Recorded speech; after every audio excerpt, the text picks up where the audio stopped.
Hello and welcome. Where are you watching from? And what time is it right now? Today we step into the world of power, blood, and money.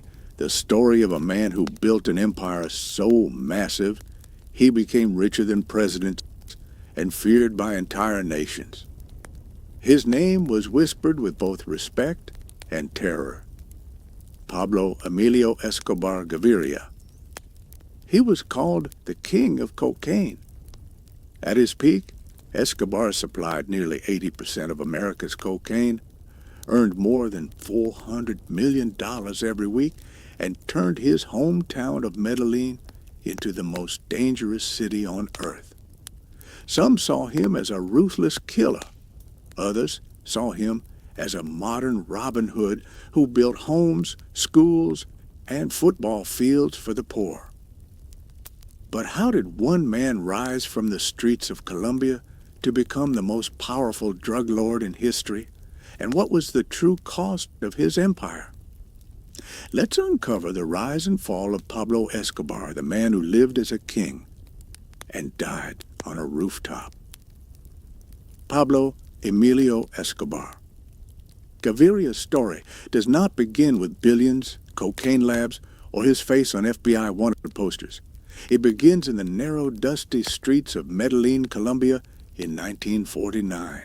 The city was still developing, caught between the wealthy elite who lived in comfort and the poor who struggled every day in crowded hillside barrios. Escobar was born into that second world, a world defined by survival, ambition, and a constant search for opportunity. His father, Abel de Jesus, worked the land as a farmer. His mother, Hermilda, was a teacher, strict and proud, who dreamed that her son might climb out of poverty through education. But Pablo was restless. From the beginning, he was not the kind of boy who followed a straight path. Teachers remembered him as intelligent, sharp, but stubborn and mischievous. While other children accepted their limits, Escobar was already searching for ways to break through them. He liked to test boundaries. If there was a shortcut, he would take it. If there was a rule, he would challenge it. Medellín in the 1950s and 60s was fertile ground for a boy like him. Corruption was everywhere. The gap between rich and poor was a daily reminder that those who played by the rules stayed poor, while those who bent them found wealth. Escobar learned this lesson early. As a teenager, he began hustling. He sold contraband cigarettes on the street, fake lottery tickets, even forged high school diplomas. Some stories claim he went as far as stealing tombstones, sanding them down, and reselling them to funeral homes. Whether that detail was fact or myth hardly mattered. What mattered was that it fit his growing legend, a young hustler who was willing to do anything to get ahead. Money was important, but for Escobar, money was only the beginning. He craved respect and power. In the neighborhoods where he grew up, real power did not come from books or offices. It came from fear. It came from having enough influence that no one dared to cross you. By his late teens, Escobar was already experimenting with bolder moves. He moved into car theft, building connections in Medellín's underground. If someone wanted a stolen vehicle or a shipment moved past police checkpoints, Escobar was the man who could make it happen. Fearless and ambitious, he began to stand out. People in the barrios whispered his name. He was dangerous, but he was also reliable, someone who could deliver results. In the early 1970s, Colombia was on the edge of a transformation. Cocaine was beginning to move into the global market. At that time, marijuana was still the dominant product, but Escobar sensed something bigger coming. The United States had developed an insatiable appetite for cocaine, and the profits were unlike anything Medellin had seen before. Escobar entered the business under the wing of more experienced traffickers. At first, he was just another player in a risky trade, transporting small shipments, building routes, and learning the craft of smuggling. But Escobar saw something others did not. To many traffickers, cocaine was simply another product, a way to make fast money before moving on. To Escobar, cocaine was the future, an industry that could be, scaled like no other. He understood that with the right network, the right routes, and enough control, cocaine could make him more than rich. It could make him untouchable. His early ventures taught him the brutal rules of the game. Smuggling required both cunning and ruthlessness. Corrupting police officers and customs officials became second nature. Violence was not just an option. It was often a necessity. Escobar was willing to use both without hesitation. His fearlessness in the face of law enforcement and rivals made him stand out even more. By the time most young men his age were just starting careers or families, Escobar was already building an empire. He was still in his 20s when he began organizing larger shipments to the United States. Airplanes were loaded with cocaine and flown across the Caribbean. Small boats slipped past coast guards. Trucks carried hidden loads across borders. Every successful delivery meant millions in profit. Escobar was not only making money, he was reinvesting it, expanding his operations, buying loyalty, and securing routes. The transition from petty hustler to international smuggler was rapid. In Medellin, his name became synonymous with wealth and danger. He was feared by rivals and respected by those who depended on him. For the poor communities, Escobar's growing fortune began to spill into their daily lives. He handed out money, funded neighborhood projects, and built football fields. To them, he was not just another criminal. He was a man who gave back, a Robin Hood figure in a city where the government often ignored them. Yet, beneath this generous image, Escobar was becoming something far more dangerous. He was learning how to balance charisma with terror, how to make people love him while making others fear him. This duality became his greatest weapon. By the mid-1970s, Pablo Escobar was no longer just a street hustler or a small-time smuggler. He was on the path to becoming one of the richest, most powerful criminals in history. The cocaine trade was exploding, and Escobar was right at the center of it. What began as a young man's hunger to escape poverty had turned into an unstoppable drive for domination. Medellin had given birth to a kingpin. And yet, this was only the beginning. The fortune, the bloodshed, the war with governments, and the empire that would make him both idolized and hated, all of it still lay ahead. Escobar had taken his first steps onto the world stage, but the real story of the king of cocaine was only starting to unfold. By the late 1970s, Pablo Escobar was no longer a small-time hustler running errands for older smugglers. He was the engine of a growing storm, a man who had discovered the perfect product to build an empire. Cocaine was clean, compact, easy to move, and highly addictive. More importantly, demand in the United States was exploding. Wealthy businessmen, celebrities, politicians, and students alike were lining up for the powder. The American appetite was bottomless, and Escobar understood that whoever controlled supply would control the future. Escobar began building what would later be called the Medellín Cartel. At first, it was just a network of trusted associates, pilots, drivers, chemists, and enforcers. But the operation expanded quickly. He purchased small planes, which pilots would fly across the Caribbean packed with cocaine hidden inside tires, fuel tanks, and secret compartments. He bribed airport officials to look the other way. On some nights, as many as half a dozen planes would take off, each carrying hundreds of kilos of cocaine destined for Miami. Those shipments alone brought in millions of dollars in profit. The business grew so large that Escobar began looking for creative ways to smuggle his product. Cargo ships were outfitted with hidden compartments. Submarines were rumored to move along coastlines. Even commercial flights had suitcases loaded with cocaine, carried by couriers willing to risk prison for a cut of the profits. Every successful trip multiplied his wealth. By the early 1980s, the Medellín Cartel was supplying as much as 80% of the cocaine that entered the United States. At its peak, the cartel earned over $400 million every single week. Money became both a blessing and a problem.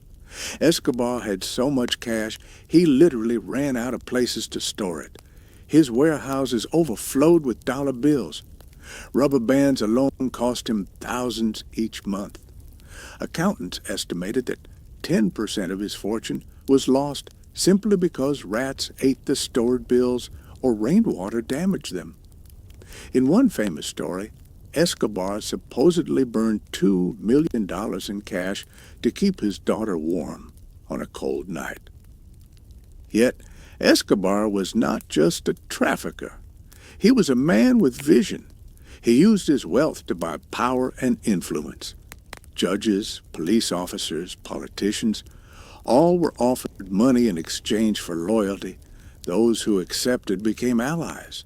Those who refused often paid with their lives.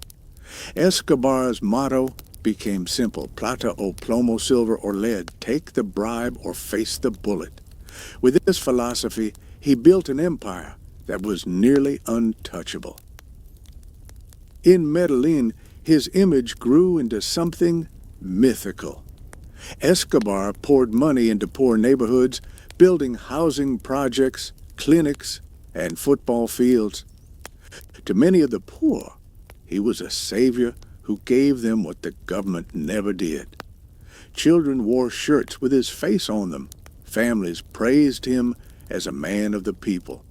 While the world saw him as a ruthless drug lord, in Medellín he was often called Don Pablo, a benefactor, a Robin Hood figure whose generosity won him loyalty that no police force could break.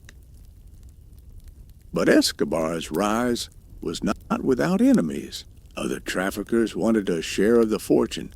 Rival groups fought for territory. The most dangerous of them was the Cali Cartel, a rival organization that would later challenge his dominance. Escobar's response to competition was always the same: overwhelming violence. He ordered assassinations, kidnappings, and bombings. Anyone who stood in his way, from rival smugglers to government officials, became a target. Judges who tried to convict him were killed. Politicians who spoke against him disappeared.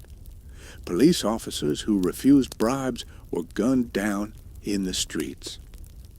His violence reached levels that shocked the world. Bombs exploded in crowded cities. Entire airline flights were destroyed just to kill one suspected informant.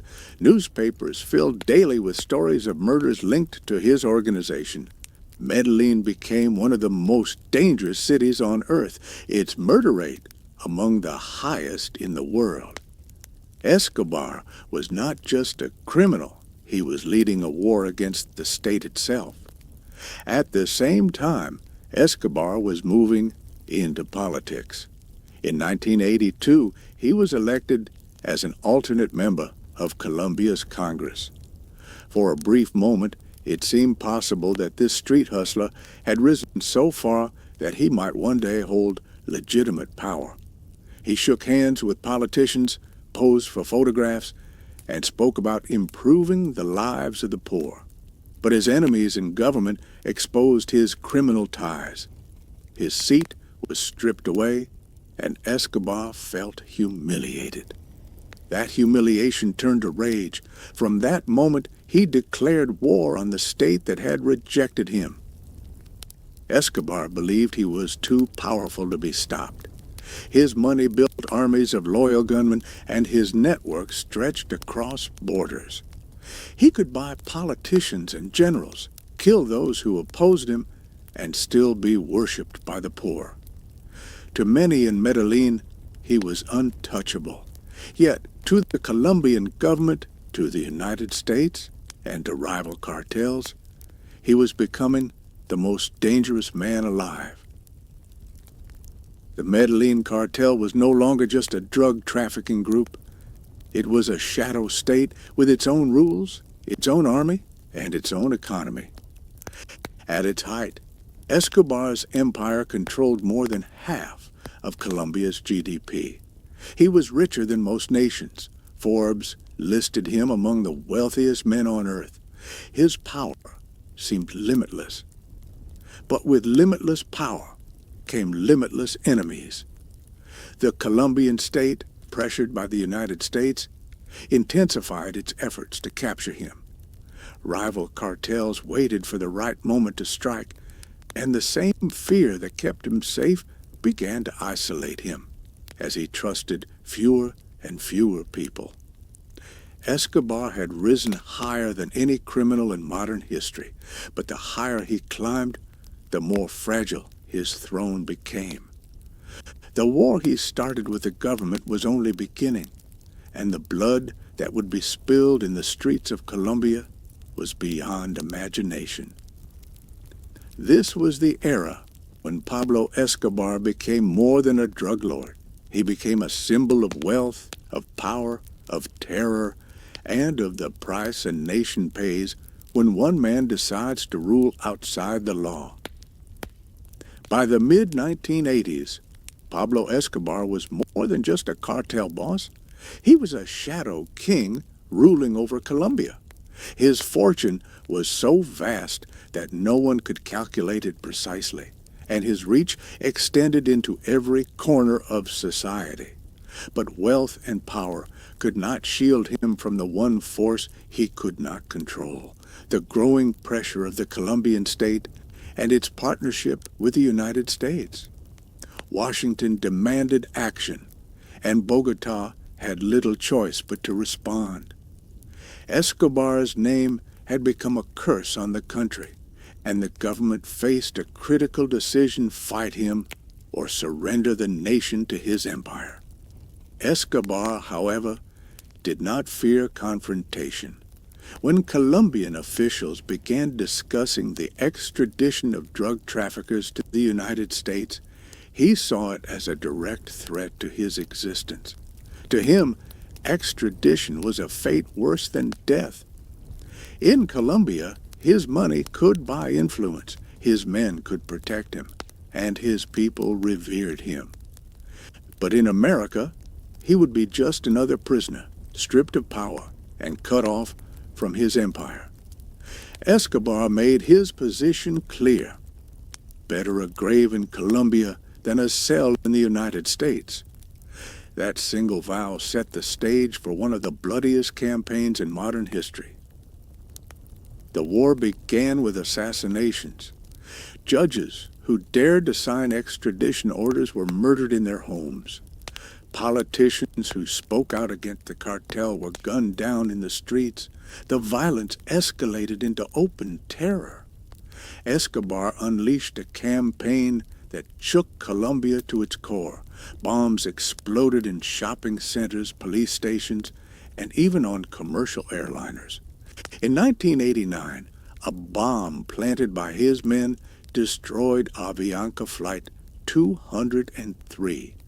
Killing all 107 people on board simply to target one suspected informant. It was a massacre that horrified the world, but Escobar's message was clear. No one was beyond his reach. In the capital of Bogota, Supreme Court justices were massacred when armed men stormed the Palace of Justice in 1985, an attack linked to cartel influence. The halls of government, the streets of Medellín, the daily lives of Colombians, all were stained with blood. The murder rate in Medellín soared to levels never seen before, making it the most violent city on earth. Escobar had declared war not just on the government, but on the entire nation. Yet, in Medellín's poorest neighborhoods, Escobar's legend continued to grow. Even as bombs shook the city, he built houses for the homeless and gave money to struggling families. To many, he was still Don Pablo, a man who cared for them when no one else did. Children played in football fields he had built, families moved into homes he had provided, and mothers prayed to him as if he were a saint. This contradiction, the killer and the benefactor, made Escobar almost untouchable. He was both a villain and a savior, a man people both feared and adored. The government, under constant pressure from the United States, intensified its pursuit. The DEA, CIA, and Colombian security forces launched joint operations to dismantle the Medellín Cartel. But Escobar was always one step ahead. He bribed officials, infiltrated agencies, and used his network of informants to stay hidden. Every raid seemed to come up empty, and every failed operation only added to his legend as a man who could not be caught. Finally, in 1991, Escobar made a move that stunned the world. He negotiated a deal with the Colombian government. He would surrender on his own terms in exchange for immunity from extradition to the United States. The government, exhausted by years of bloodshed and desperate for peace, agreed. Escobar turned himself in not to a prison but to a fortress of his own design. The place was called La Catedral. Officially, it was a prison. In reality, it was a palace. Perched on a hillside outside Medellín, La Catedral had everything Escobar desired: a football field, a bar, a waterfall, a jacuzzi, and endless luxury. Guards were loyal to him because he chose them himself. His friends and associates visited freely, bringing food, alcohol, and women. From within his so-called prison, Escobar continued to run his empire, directing operations and maintaining control of the Medellín Cartel. For him, La Catedral was not punishment, it was protection. For a year, he lived in comfort while his cartel continued to smuggle cocaine by the ton. But his arrogance soon became his undoing. Rumors spread that Escobar was torturing and killing rivals inside La Catedral. Journalists uncovered evidence that he was using the prison as a command center for the cartel's global operations. International outrage grew. The Colombian government, humiliated and under intense pressure from Washington, decided it could no longer allow Escobar to remain in control. In July 1992, officials ordered Escobar to be transferred to a standard prison. But when the soldiers arrived at La Catedral to move him, Escobar vanished. With his loyal guards and secret escape routes, he slipped into the mountains and disappeared. The most powerful drug lord in history was once again a fugitive. His escape was the turning point. The illusion of control collapsed, and Escobar's war entered its final and most desperate phase. The Colombian government, backed by American intelligence, launched a massive manhunt. Elite police units were trained specifically to hunt him down. At the same time, a vigilante group known as Los Pepes, made up of his rivals, ex-cops, and enemies, began murdering Escobar's associates, dismantling his empire piece by piece. For Escobar, life became a cage of paranoia. He could no longer trust his own men. His family lived under constant threat, and the empire he had built was crumbling. Once worshipped as untouchable, he was now a man on the run, hiding in safe houses, moving constantly, listening to the walls for betrayal. The war he had started against extradition in the Colombian state had brought him everything he feared most. His wealth meant nothing without safety. His power dissolved as his enemies closed in. And the man who once believed himself to be invincible was reduced to a fugitive, hunted not only by governments, but by the ghosts of the violence he had unleashed. Pablo Escobar had risen from the streets of Medellín to become the king of cocaine. But with every bomb, every assassination, and every broken truce, he had sown the seeds of his downfall.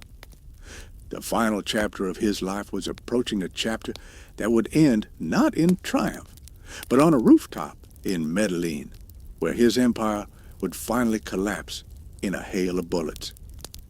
By late 1992, Pablo Escobar's world had shrunk. The man who once controlled an empire worth billions, who bribed presidents and terrified judges, was now a fugitive with nowhere left to run. His escape from La Catedral had humiliated the Colombian government and infuriated the United States. Washington poured money, training, and technology into the hunt. Colombia created a special police task force, the Search Block, designed solely to find him. His rivals in the Cali cartel, sensing weakness, aligned themselves with his enemies. And then came Los Pepes, a vigilante death squad made up of former cops, hired killers, and cartel rivals who wanted to destroy him piece by piece. Every day brought new losses. Safe houses were raided, labs destroyed, trusted lieutenants executed. Los Pepes hunted down his allies and slaughtered them in the streets, leaving bodies as messages. Homes of his relatives were burned, his money laundering networks exposed. Escobar's once invincible empire was collapsing faster than he could rebuild it. The Medellín Cartel, once feared across continents, was being reduced to ashes. For Escobar, survival became a matter of constant movement. He rarely slept in the same place twice. He switched hideouts night after night, sometimes with only a handful of loyal men to protect him. His beard grew scruffy, his body heavier, his health weaker. The man who once lived like a king, surrounded by luxury and worshipped as Don Pablo, now hid in small apartments, eating simple meals, listening to police scanners, and clutching radios like lifelines. Yet even on the run, Escobar could not resist reaching out to his family. He called his wife, his children, his mother. He wanted to hear their voices, to remind himself that he was still a father, still a son. But every call was dangerous. The DEA and Colombian intelligence had sophisticated equipment able to trace signals within minutes. Each time Escobar dialed, he risked giving away his location. Love for his family became the weakness his enemies exploited. By December 1993, the noose had tightened. The search block, aided by U.S. Delta Force and intelligence experts, had narrowed his hideout to Medellín's middle-class neighborhoods. On December 2nd, Escobar celebrated his 44th birthday in hiding, eating cake with a few bodyguards, making phone calls to relatives. For the first time in years, his voice betrayed exhaustion. He was tired of running, tired of betrayal, tired of a war that had consumed his life. But he could not stop. For a man who had lived with absolute power, surrender was unthinkable. The next day, December 3rd, his enemies closed in, using intercepted calls. They tracked him to a modest two-story house in the Los Olivos neighborhood of Medellín. The search block surrounded the area, soldiers and police moving in with weapons drawn.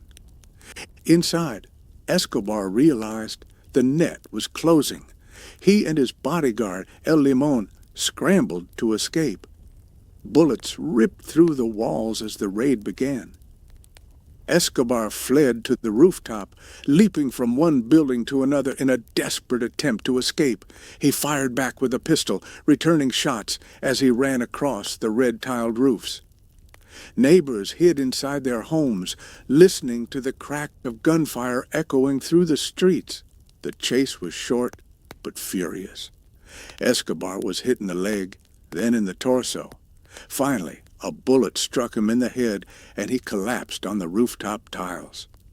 Blood spread beneath him, staining the surface where he lay face down, his pistol still in his hand.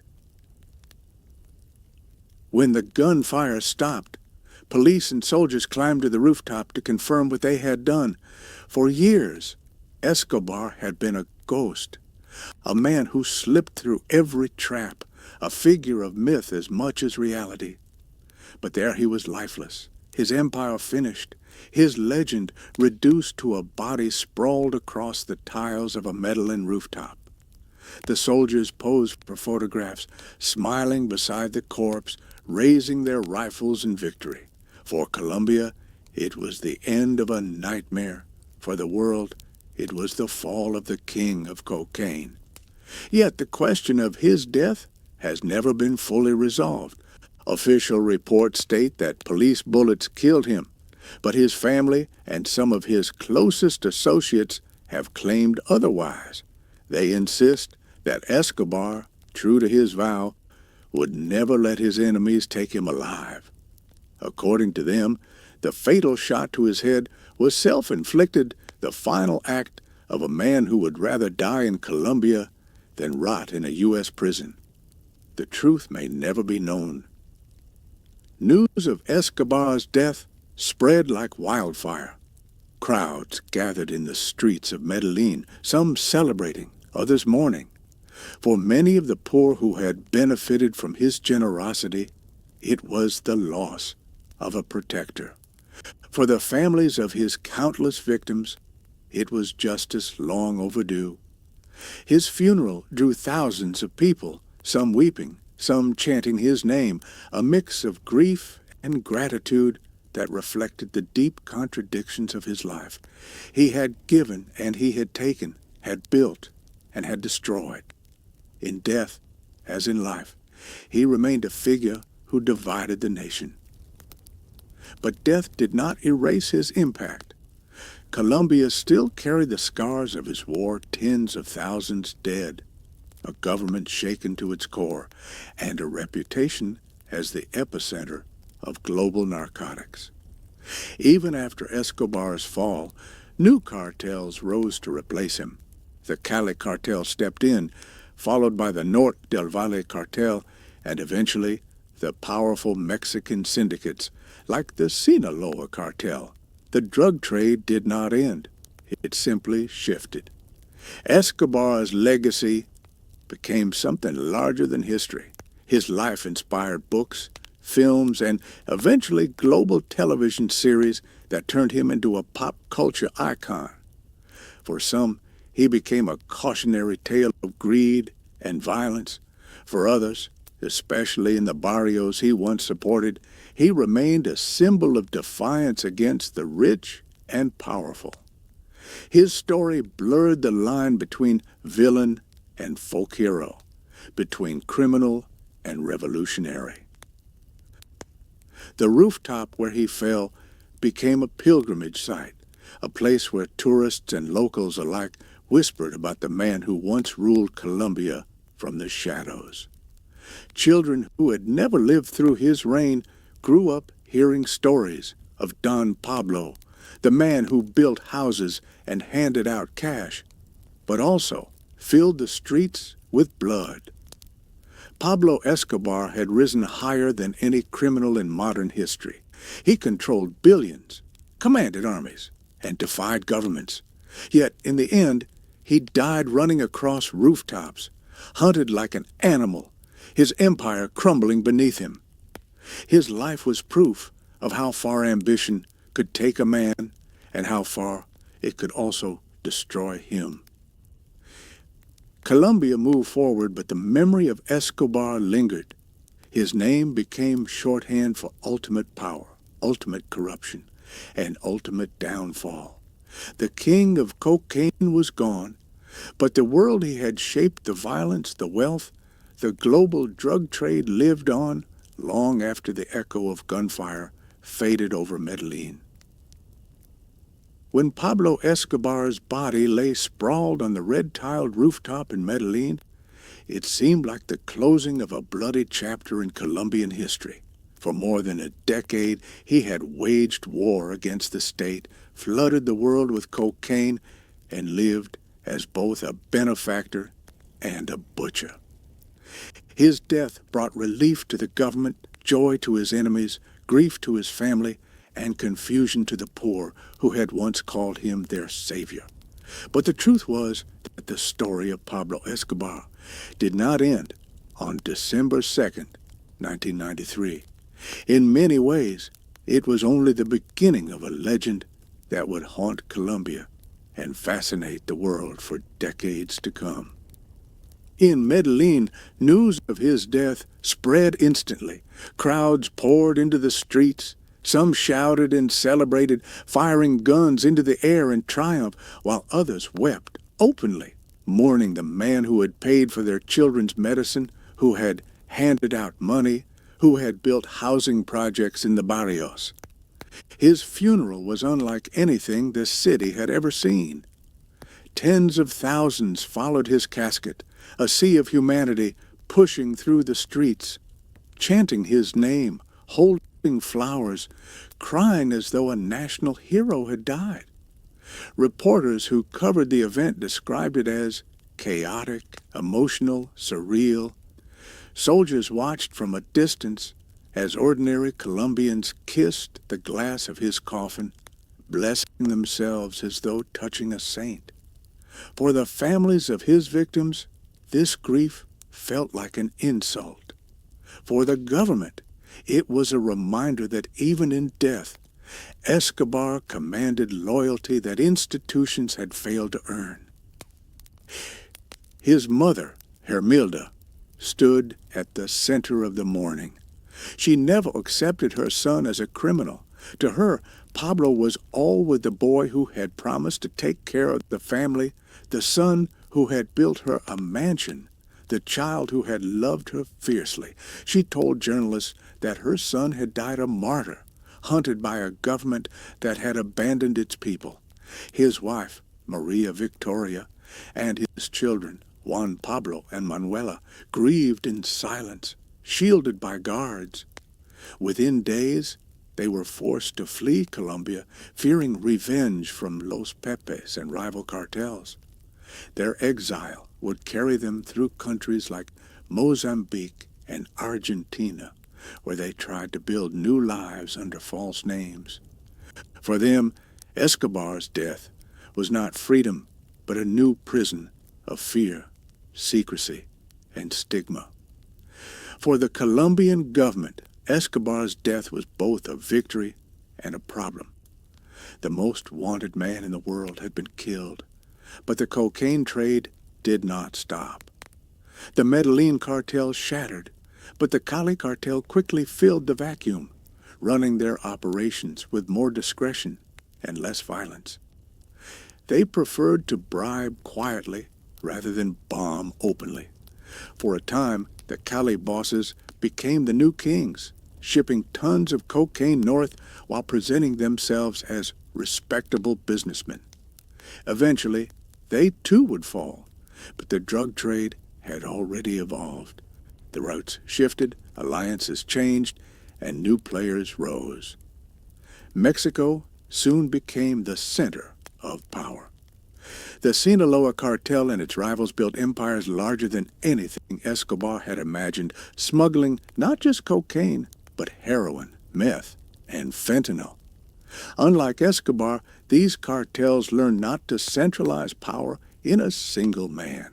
They spread it across networks, making themselves harder to destroy. Escobar had been the ultimate symbol of the kingpin era, but his fall marked the end of that model. The drug world moved forward, even more violent, even more profitable, but less centered on one man. Still, Escobar's ghost lingered. His former home, Hacienda Napoles, with its zoo, artificial lakes, and collection of luxury cars, became a bizarre tourist attraction. Families walked through the ruins where hippos still roamed, descendants of the exotic animals Escobar had once imported from Africa. Those hippos became one of his strangest legacies, invasive creatures multiplying in Colombia's rivers, a living reminder of the excess of a man who believed he could bend nature itself to his will. Medellín itself underwent a transformation. In the 1990s, it had been the murder capital of the world, a city drowning in fear. After Escobar's death, the government and civic leaders launched projects to rebuild, to offer hope where there had once been only violence. Metro systems were built, cultural centers created, social programs introduced. Over time, Medellín shed its reputation as a city of death and became a model for urban renewal. Yet, beneath the surface, the wounds never fully healed. Families of victims still carried grief. Entire generations had grown up in war. For many, Escobar was not a distant historical figure, but a memory etched into daily life. His family struggled with the burden of his name. His son, once known as Juan Pablo, changed his name to Sebastian Marroquin and became an architect in Argentina. He wrote books, gave interviews, and apologized publicly to the families of his father's victims. He spoke of a man who was both loving and monstrous, who tucked him into bed at night, but also ordered massacres. His daughter, Manuela, chose silence, avoiding the public eye, scarred by a childhood trauma that no words could heal. His wife lived quietly, carrying memories she rarely shared. For them, life after Pablo was a struggle to escape his shadow. The legend of Escobar, however, only grew. Books poured out, each claiming to tell the real story. Films and documentaries portrayed him as both villain and anti-hero. And then came television series that turned his life into global entertainment, consumed by millions who had never set foot in Colombia. Suddenly, Escobar was a household name from Mexico to Madrid to Mumbai. Some viewers idolized him, drawn to the image of a man who defied governments, built an empire from nothing, and lived like a king. Others were horrified, seeing in him the embodiment of greed, violence, and corruption. Colombians felt the weight of this global fascination. For them, Escobar was not a character, but a wound. Every billboard with his face, every series dramatizing his life, risked romanticizing the pain that had cost tens of thousands of lives. Yet it was impossible to control. Escobar had become a brand, a myth, a symbol larger than truth.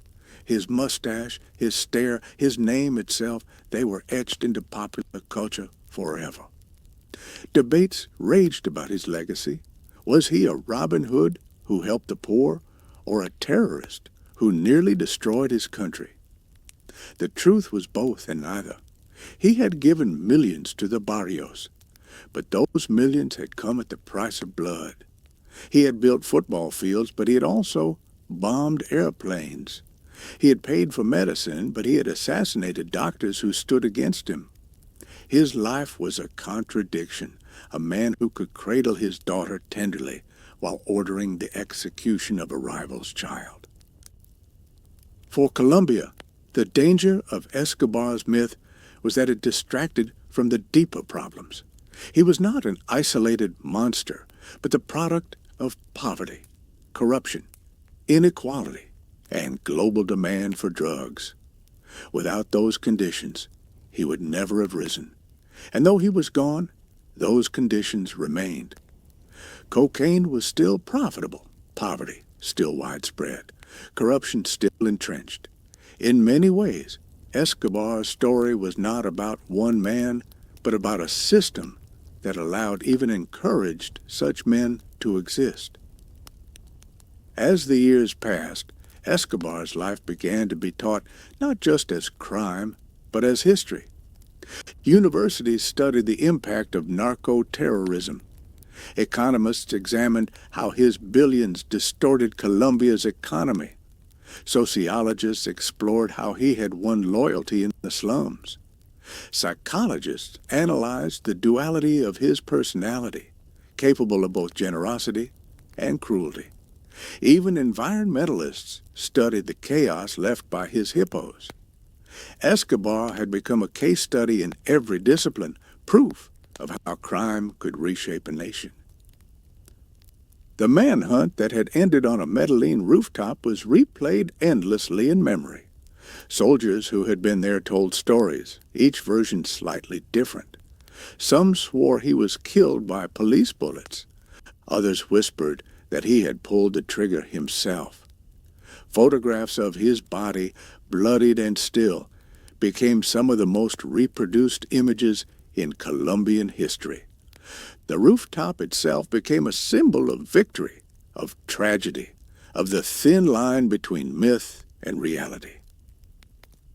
As decades passed, young people in Colombia who had never lived through his reign began to see him differently. Some wore shirts with his face not out of admiration, but as fashion. Tour guides offered Escobar-themed tours in Medellín, driving visitors past his old houses, his prison, his grave. Foreigners snapped selfies at his tombstone, while locals debated whether this was history or exploitation. In death, Escobar had become an industry of his own, a dark form of tourism that profited from memory. Yet behind the myth, the simple truth remained. Pablo Escobar was a man who had risen from nothing, who built an empire on cocaine, who believed he could rule a nation, and who died running across rooftops, hunted like prey. His story was one of ambition without limit, power without mercy, wealth without restraint. It was also the story of a country that suffered, of families torn apart, of a society forced to choose between bribes and bullets, between silence and survival. Colombia moved forward, but the shadow lingered. Every mention of cocaine brought his name. Every debate about cartels invoked his ghost. Every story of violence seemed to trace back to the world he had shaped. Pablo Escobar was gone, but he was everywhere. His legend was unstoppable for better and for worse. In the end, Escobar's greatest victory was not his billions, not his mansions, not his zoo. His greatest victory was his transformation into a myth, a man who could not be forgotten. And his greatest defeat was that this myth came at the cost of his humanity, his family, his country. He died at 44, but his name lived on. The rooftops of Medellín have long since been repaired, the tiles replaced, the blood washed away. But in the silence of the city at night, in the whispers of the barrios, in the stories told to children who never saw him, Pablo Escobar is still running.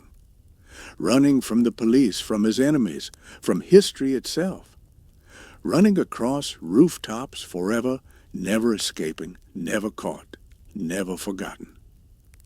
Pablo Escobar's story has taken us from the dusty streets of Medellín, where a young boy dreamed of escaping poverty, to the heights of unimaginable wealth and power, and finally to the blood-stained rooftop where his empire crumbled in a storm of bullets.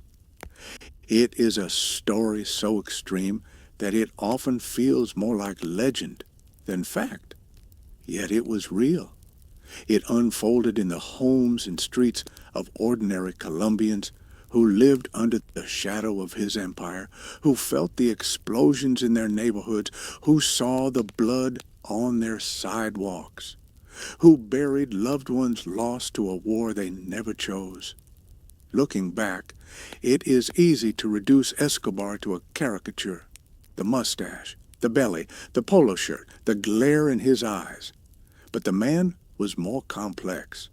He was not simply a villain, nor was he a hero. He was both, and he was neither. He was a product of his time, of poverty, of corruption, of global demand for a drug that promised escape. He was shaped by a world where governments failed their people and where money could bend the rules of life itself. Escobar exploited all of it. He understood human weakness, the desire for wealth, the fear of violence, the need for dignity, and he used those weaknesses to build his empire. He was ruthless. He killed without hesitation. Judges, politicians, journalists, police officers, civilians, no one was off limits if they threatened him. His war turned Medellín into one of the most dangerous cities on earth. He bombed airplanes, assassinated presidential candidates, and unleashed terror that scarred a generation. His motto, plata o plomo, silver or lead, defined his reign. Take the bribe or take the bullet. There was no middle ground, and yet, at the same time, he built houses for the poor, handed out cash in barrios, funded soccer fields, and gave food to children who had nothing. For some, he was a monster. For others, he was a saint. The truth is that he was both a contradiction so vast, it is hard to comprehend. His rise was meteoric. In less than a decade, Escobar went from stealing cars and smuggling contraband to commanding the Medellín Cartel, an organization that at its peak supplied more than 80% of the cocaine that entered the United States. His weekly earnings reached hundreds of millions of dollars. Forbes listed him among the wealthiest men in the world. He owned planes, ships, islands, and an estate so lavish it contained its own zoo, complete with elephants, giraffes, and hippos. He once said that the only things money couldn't buy were love and immortality. In everything else, he believed he was untouchable. But money could not protect him from enemies. His ambition brought him into direct conflict with the Colombian state, with the United States government, with rival cartels, with vigilante groups like Los Pepes. His violence, once a weapon that kept him feared, became the very reason the world united against him. Each bomb, each assassination, each massacre only deepened the resolve to bring him down. Escobar did not understand that terror creates loyalty in the short term, but hatred in the long term. His brutality built his empire, but it also guaranteed his destruction.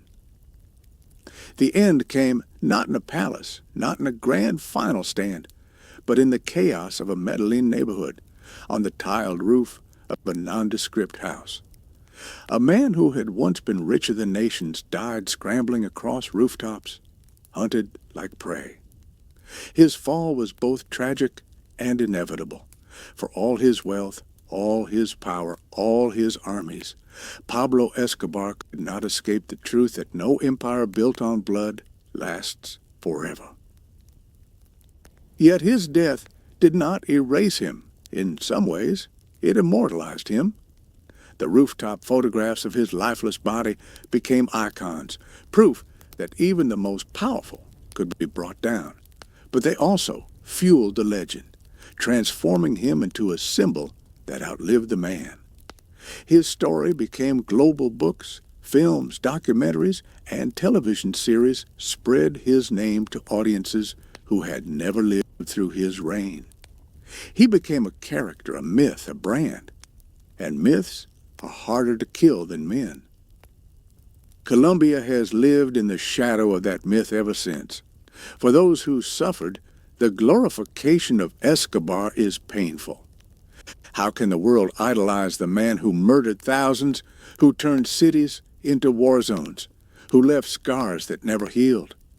And yet, for many, fascination with Escobar is not admiration, but horror, a desperate attempt to understand how one man could rise so far, fall so hard, and still leave a mark so deep. Escobar's legacy is not just measured in violence, but in lessons. He showed how fragile institutions become when corruption takes root. He revealed how poverty makes people vulnerable to false saviors. He proved that demand for drugs in one part of the world can destroy lives in another. His empire thrived not because he was a genius alone, but because the world was ready to consume what he offered. Every gram of cocaine snorted in Miami, New York, or Los Angeles strengthened his empire. Every dollar spent on his product fueled the bombs in Medellín. His story is not just Colombia's tragedy, it is the world's. And yet, amidst the chaos, Colombia endured. The nation was bloodied but not broken.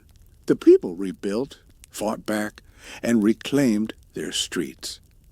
Medellín, once the murder capital of the world, reinvented itself into a city of innovation, culture, and resilience. The scars remain, but they are reminders of survival, of the strength of a people who refused to let Escobar's shadow define them forever. Today, Pablo Escobar exists in two worlds. In one, he is remembered as a ruthless narco-terrorist, a murderer, a man who nearly destroyed his country. In the other, he is remembered as a folk hero, a provider for the poor, a Robin Hood who gave dignity to the forgotten. The truth, as always, lies in between a contradiction that cannot be simplified. He was both destroyer and builder, both monster and benefactor, both myth and man. The question that remains is not who Pablo Escobar was, but what his story means for us today. His life forces us to ask hard questions about power, about greed, about the price of ambition. It forces us to see the consequences of inequality, the dangers of corruption, the insatiable appetite for drugs that fuels empires like his. It warns us that the next Escobar is always possible when the conditions remain the same. And it challenges us to remember that behind every myth lies pain, real people, real lives, real blood spilled. In the end, Pablo Escobar was not immortal. He was a man as fragile as any other. He lived like a king, but he died like a fugitive. His empire crumbled, his fortune scattered, his family exiled. But his name, his story, his legend, those remain, echoing across time, whispered in barrios, studied in universities, dramatized on screens. And so we close this journey where it began, in Medellín, a city once ruled by fear, now alive with resilience, a city that gave birth to Pablo Escobar, and a city that outlived him. The rooftops where he fell are quiet now. The hippos in his old estate wander aimlessly, a strange reminder of his madness. His grave lies covered in flowers from those who still visit. But the story of Pablo Escobar is not buried. It is alive, carried in memory, debated in history, immortalized in myth. The king of cocaine is gone. The empire of blood is gone, but the lessons remain. Power built on violence cannot last. Wealth bought with suffering cannot bring peace. And legends, no matter how dark, will outlive even the men who created them. So as we end this story, we must ask, what do we take from it? Do we glamorize the violence? Or do we learn from the tragedy? Do we see Escobar as a hero or as a warning? The choice is ours. His story is written, but its meaning is still being decided not just in Colombia, but everywhere his name is spoken. And now, I leave it to you. What do you think Pablo Escobar's legacy truly is? Was he a villain who destroyed his country, or a man who gave hope to those forgotten by the state? Was he a symbol of greed or of defiance? Drop your thoughts in the comments. Let's talk about the man, the myth, the legend, and the truth that lies between. Because in the end, Pablo Escobar's story is not just about the past. It is about the world we live in today. And the question we must ask ourselves is simple. Will we allow history to repeat itself? Or will we finally learn